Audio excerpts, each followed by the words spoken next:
रुद्राय नमो नमः। जय भोलेनाथ। भगवान शिव और माता पार्वती की कृपा सदा सर्वदा आप पर बनी रहे। आप सभी का दिन मंगलमय हो। आज है वैशाख माह के कृष्ण पक्ष की चतुर्दशी तिथि और हर महीने के कृष्ण पक्ष की चतुर्दशी तिथि पर मासिक शिवरात्रि का व्रत किया जाता है। आज के इस वीडियो में हम पाठ करेंगे मासिक शिवरात्रि व्रत कथा का। तो चलिए शुरू करते हैं। माना जाता है इस दिन भगवान शिव की विधि पूर्वक पूजा अर्चना करने से मनोवांछित फलों की प्राप्ति होती है और मासिक शिवरात्रि के दिन भोलेनाथ को बेलपत्र, फूल, धूप, दीप और भोग चढ़ाने के बाद शिव मंत्रों का जाप करने से जीवन में चल रही सभी समस्याओं से छुटकारा मिलता है। इसके अलावा जो भी भक्त मासिक शिवरात्रि का व्रत करते हैं, भगवान शिव उनसे बहुत ही प्रसन्न होकर उनके सभी कामों को सफल बनाते हैं। साथ ही अविवाहित जातकों के विवाह में आ रही सभी अड़चने इस व्रत को करने मात्र से दूर हो जाती हैं और उन्हें सुयोग्य वर और वधू की प्राप्ति होती है। तो आइए भगवान शिव की कृपा यूं ही सदा सर्वदा हम पर बनी रहे, इसी कामना के साथ हम पाठ करें मासिक शिवरात्रि व्रत कथा का। एक पौराणिक कथा के अनुसार चित्रभानु नामक एक शिकारी था। जानवरों की हत्या करके वह अपने परिवार को पालता था। वह एक साहूकार का कर्जदार था, लेकिन उसका कर्ज समय पर ना चुका सका। क्रोधित साहूकार ने शिकारी को अपने शिव मठ में बंदी बना लिया। संयोग से उस दिन शिवरात्रि थी।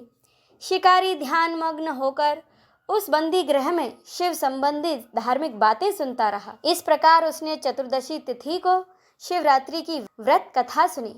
शाम होते ही साहूकार ने उसे अपने पास बुलाया और ऋण चुकाने के विषय में बात की। शिकारी ने अगले दिन सारा ऋण लौटा देने का वचन देकर वह बंधन से छूट गया। अपनी दिनचर्या की भांति वह जंगल में शिकार के लिए निकला, लेकिन दिन भर बंदी गृह में रहने के कारण भूख प्यास से वह व्याकुल था। शिकार करने के लिए वह एक तालाब के किनारे एक बेल वृक्ष पर पड़ाव बनाने लगा।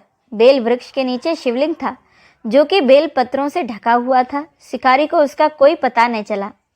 पड़ाव बनाते समय उसने जो टहनियां तोड़ी वे संयोग से शिवलिंग पर गिरी। इस प्रकार दिन भर भूखे प्यासे शिकारी का व्रत भी हो गया और शिवलिंग पर उसके द्वारा बेल पत्र भी चढ़ गए।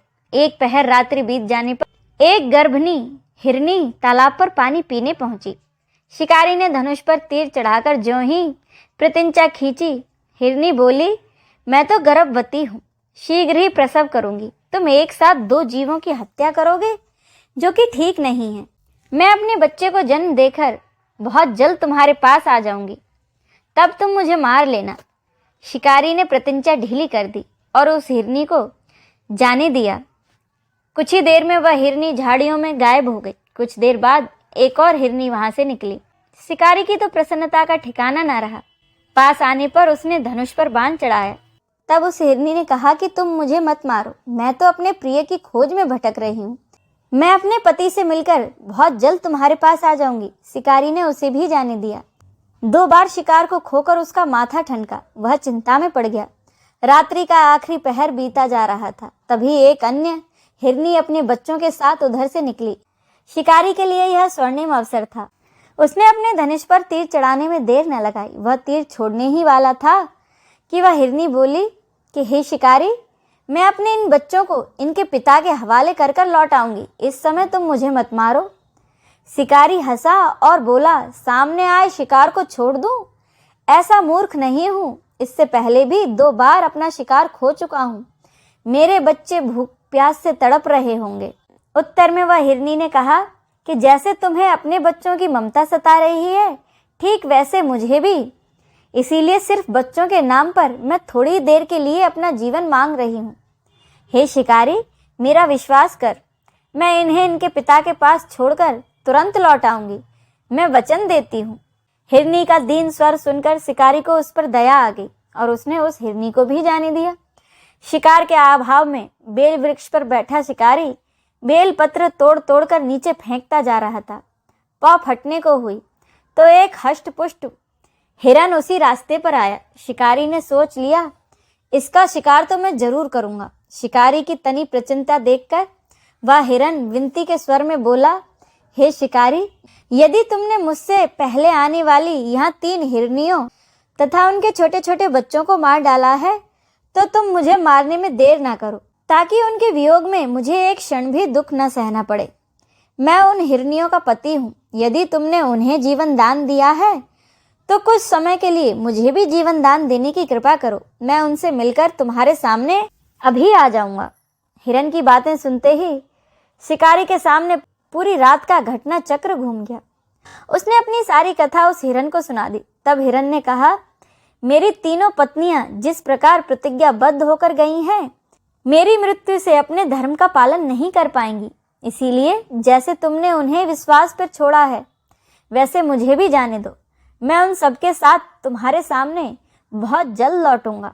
उपवास, रात्रि जागरण तथा शिवलिंग पर बेलपत्र चढ़ाने से शिकारी का हिंसक हृदय निर्मल हो गया था। उसमें भगवत शक्ति का वास हो गया था। धनुष तथा बाण उसके हाथ से अपने आप ही छूट गए। भगवान शिव की अनुकंपा से उसका हृदय ममता से भर गया। वह अपने अतीत के कर्मों को याद करके पश्चाताप की ज्वाला में जलने लगा। थोड़ी देर बाद हिरन अपने सारे परिवार शिकारी के सामने उपस्थित हो गया, ताकि वह उनका शिकार कर सके। किंतु जंगली पशुओं की ऐसी सत्यता, सात्विकता और सामूहिक प्रेम भावना देखकर शिकारी को अपने ऊपर बड़ी गिलानी हुई। उसकी आंखों से आंसुओं की झड़ी लग गई। उस हिरन परिवार को न मारकर शिकारी ने अपने कठोर दिल को जीव हिंसा से सदा के लिए हटा लिया और वह कोमल और दयालु बन गया। देवलोक से समस्त देव समाज इस घटना को देख रहे थे।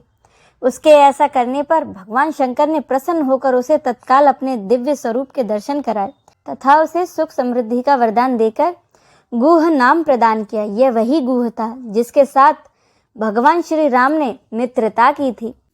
बोलिए उमापति शिव शंकर की जय। हर हर महादेव।